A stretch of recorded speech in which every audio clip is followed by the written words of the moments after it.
Kekejaman Belanda yang sudah melampaui batas sudah tentu menimbulkan reaksi dari Sultan dan rakyat.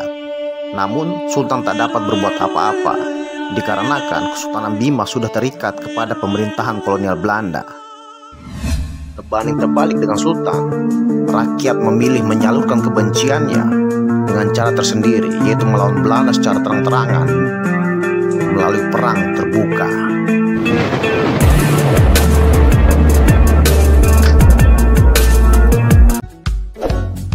Sebelum kita lanjut, jangan lupa di subscribe dulu dan tekan juga tombol loncengnya agar kawan-kawan tidak ketinggalan info-info berikutnya dan agar saya semakin semangat membuat konten-konten yang berfaedah tentunya. Ciao.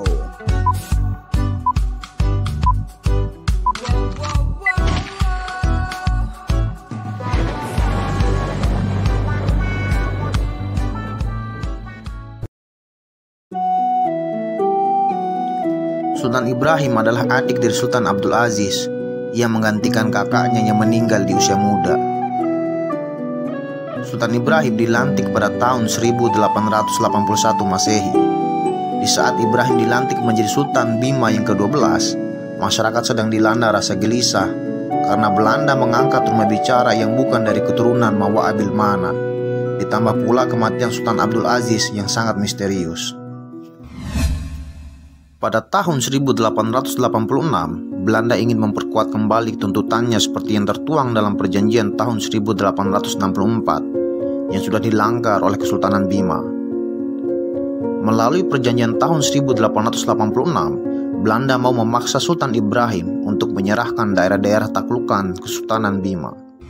Isi perjanjian tersebut ditolak dengan tegas oleh Sultan Ibrahim bersama rumah bicara Muhammad Quraisy. Menghadapi sikap Sultan dan rumah bicara, Belanda belum berani bertindak tegas karena masih memusatkan perhatian pada Perang Aceh. Setelah Perang Aceh dapat dipadamkan pada tahun 1903, Belanda memusatkan perhatiannya pada Kesultanan Bima. Pada tahun 1905 Masehi mengirimkan utusan untuk menyampaikan sepucuk surat kepada Sultan Bima. Surat itu berisi permintaan kepada Sultan agar mau menerima dan memperbaharui segala perjanjian yang telah dilakukan oleh Belanda pada masa sebelumnya. Surat itu tidak diterima oleh Sultan dan rumah bicara Muhammad Quraisy.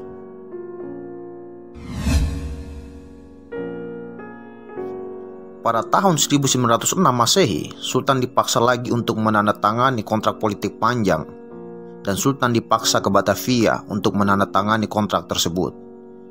Sultan terpaksa menerima tawaran Belanda, berhubung situasi dan kondisi Kesultanan Bima pada saat itu sangat menyulitkan. 2 tahun berselang, tepatnya pada tahun 1908 Masehi, Gubernur Jenderal Belanda di Batavia mengirim kembali utusan untuk menemui Sultan Bima. Utusan itu meminta agar Sultan Ibrahim mau menandatangani perjanjian yang isinya amat memberatkan Kesultanan Bima.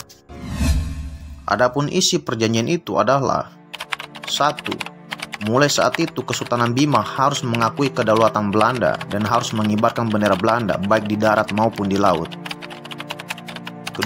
Sultan Bima dilarang bekerja sama dengan bangsa kulit putih lainnya. 3. Apabila Belanda berperang, maka Kesultanan Bima mengirimkan bala bantuan. Dan yang keempat, Sultan Bima berjanji untuk tidak menyerahkan wilayah kekuasaannya kepada bangsa barat lainnya. Perjanjian tersebut disahkan secara sepihak oleh Gubernur Jenderal Belanda di Batavia pada tanggal 6 Februari 1908 Masehi. Sejak berakhirnya Perang Aceh tahun 1903 Masehi, Belanda benar-benar memaksa Kesultanan Bima untuk mengakui kedaulatannya. Belanda tidak memikirkan risiko perang. Jikalau Kesultanan Bima mengangkat senjata, maka seluruh kekuatan militer Belanda dapat dikerahkan dalam menghadapi Bima. Ancaman Belanda lewat perjanjian yang dipaksakan merupakan masalah serius bagi Kesultanan Bima. Jika Sultan menerima perjanjian, berarti sama saja menyerahkan diri kepada Belanda. Tetapi sebaliknya, kalau menolak berarti peperangan dan pembunuhan yang akan timbul. Sang Sultan tidak sampai hati melihat rakyat yang dicintainya menderita dan terbunuh di ujung sangkur Belanda. Oleh sebab itu, dengan terpaksa Sultan Ibrahim menerima seluruh perjanjian yang dipaksakan oleh Belanda kepadanya. Dan akhirnya Belanda menggerogoti Kesultanan Bima. Belanda merubah struktur pemerintahan Kesultanan Bima yang selama ini terdiri dari sara-sara yang dipimpin oleh rumah bicara, sara tua yang dipimpin oleh sultan, dan sara hukum yang dipimpin oleh kadi. Diganti dan dirombak oleh Belanda berdasarkan isi traktat panjang yang dipaksakan. Sejak saat itu, sara hukum tidak dianggap lagi sebagai bagian dari majelis hadat yang berperanan dalam pemerintahan. Belanda sengaja menghapuskan sara hukum karena selama sara hukum masih berfungsi sebagai lembaga majelis hadat, selama itu pula pemerintah Kesultanan Bima masih berdasarkan Islam. Hal ini amat membahayakan Belanda. Sejak itu struktur pemerintahan Kesultanan Bima hanya terdiri dari sara-sara dan sara tua.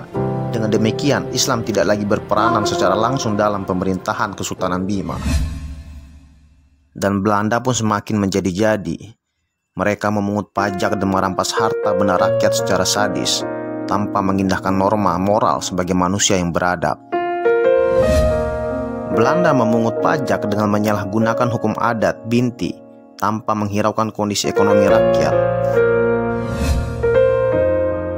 Belanda sengaja mencari-cari alasan dan membesarkan kesalahan rakyat agar mereka dapat melakukan karanggawari atau merampas harta benda rakyat. Sebagaimana diketahui bahwa binti dan karanggawari adalah salah satu bentuk hukuman di dalam hukum adat Bima yang digunakan bagi pelaku pelanggaran berat. Bentuk hukuman ini sengaja disalahgunakan oleh Belanda untuk kepentingannya. Kekejaman Belanda yang sudah melampaui batas sudah tentu menimbulkan reaksi dari Sultan dan rakyat. Namun Sultan tak dapat berbuat apa-apa dikarenakan Kesultanan Bima sudah terikat kepada pemerintahan kolonial Belanda. Berbanding terbalik dengan Sultan, rakyat memilih menyalurkan kebenciannya dengan cara tersendiri, yaitu melawan Belanda secara terang-terangan melalui perang terbuka. Mereka hanya menunggu orang-orang yang dapat dijadikan tokoh dan pemimpin dalam perlawanan terhadap Belanda. Pada suasana yang mencekam itu, tampillah tokoh-tokoh yang didambakan oleh rakyat. Tokoh-tokoh itu ada yang datang dari golongan bangsawan dan keluarga istana, seperti Abbas Daeng Manasa, putra dari Abu Bakar Daeng Manasa, yang populer dengan panggilan Laebo, Dae Sambu, Dae Eso, Dae Seo, berasal dari anak cucu rumah bicara Ahmad Daeng Manasa. Ada pula tokoh yang mewakili golongan agama seperti Haji Yasin, seorang ulama istana dari Gili Panda, Haji Said, Haji Abdul Aziz, Haji Usman, dan beberapa ulama yang berdarah Bugis Makassar yang sudah bermukim di Simpasai dan Lanta, Kecamatan Sape.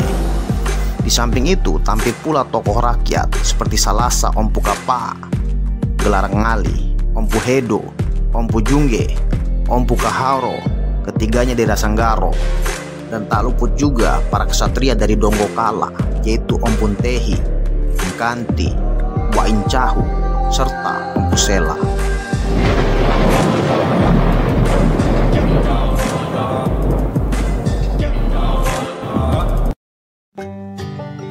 Terima kasih banyak kawan-kawan. Apabila kawan-kawan suka dengan video ini, jangan lupa di like. Apabila dirasa bermanfaat, jangan lupa di share, dibagikan. Bagikan video ini karena berbagi itu indah. Ya, buat kawan-kawan jangan lupa di subscribe, padamkan itu tombol yang merahnya, dipadamkan subscribe karena subscribe itu gratis dan subscribe yang pastinya tidak menambah hutang negara. Terima kasih banyak dan sampai ketemu di video-video berikutnya. Assalamualaikum warahmatullahi wabarakatuh. Salam literasi, salam lestari, salam pena kita.